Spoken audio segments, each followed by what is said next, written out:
Hello folks and welcome back to the channel. Now today I have another video here for y'all today. It's going to be done the T1 Duplex steam locomotive. The locomotive was built by the Baldwin Locomotive Works as two pre-production examples in 1942 for the Pennsylvania Railroad. Now they did that to see if it would work, almost like a grand experiment with a steam locomotive. And guess what? It did work, because in 1945 through 1946 they ordered another 50 from the Baldwin Locomotive Works, making a grand total of 52. However, this wasn't the only duplex steam locomotive the Pennsylvania Railroad had built.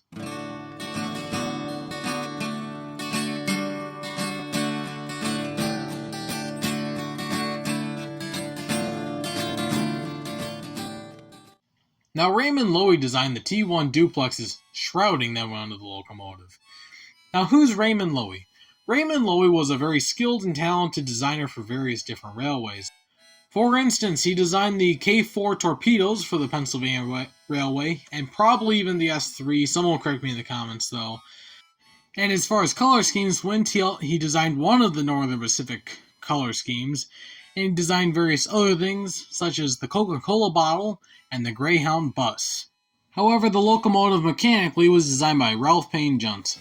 Now, the T1 is a duplex steam locomotive. But what's a duplex? A duplex is a steam locomotive with more than one set of drivers. However, it does not articulate. It's a completely rigid frame for all the drivers.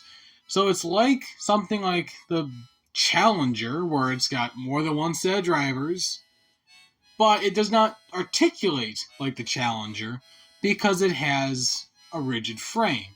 So it's the equivalency, almost like a 484 Northern, being one big rigid frame.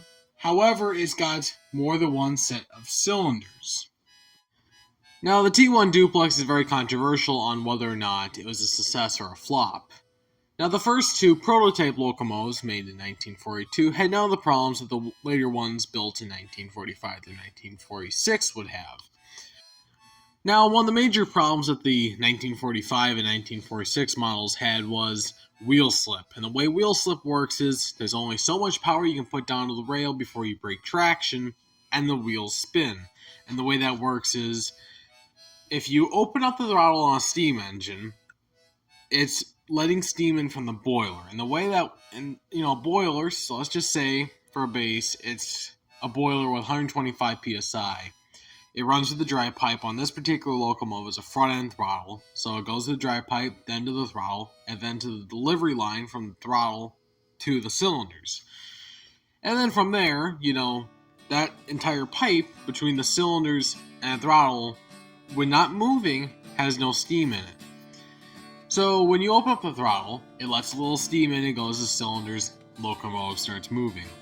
The problem is, because steam pressurizes, the throttle really is just regulating how fast the line pressurizes. So that's why when you see videos of cab rides with steam locomotives, they're always playing with the throttle.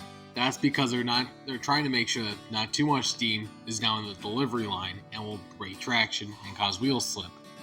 At speed, this is a little less of a problem, but starting out a train, which is when the train is stopped and they're getting it moving, that can be a problem. But that can also be an engineer problem as well, although it was reported with many of the T1 duplexes, so maybe it was more of a production model from 1945 to 1946, because reports say that the 1942 prototypes did not have this problem. So it could be an engineer problem, but I'm going to say it might have been more of a design problem with the more mass-produced locomotives versus the pre-production models. However, this did lead to their demise, because in 1948, diesel locomotives were coming out with great strides of improvement, and now could start pulling the fast passenger trains, and the T1 duplexes were slowly phased out throughout 1948. Some of them were scrapped right off the bat, some of them were put on display, but at the end of the day, they were all scrapped. However, in 2014, an organization called the T1 Trust, which is a non-profit group, that decided to rebuild a T1 steam locomotive from the ground up, which is super cool. So go check that out. They have a website, you can go read up all about what they're doing. It's going to be incredible when the locomotive's complete. If I'm not mistaken, they just got done casting the wheels as of the making of the video, and the boiler is either partially built or completely built. I'm not quite sure. I haven't been following it along with that much, but I have been checking in from time to time to see how it's going. But it's going to be incredible once the locomotive is complete. As a matter of fact, it's pretty cool right now, just the fact that we're building a steam locomotive from the ground up. But anyway, folks, I hope you all enjoyed this video today. Please like, subscribe, hit that notification bell, and leave a comment down below. And as always, folks, see you on the rails.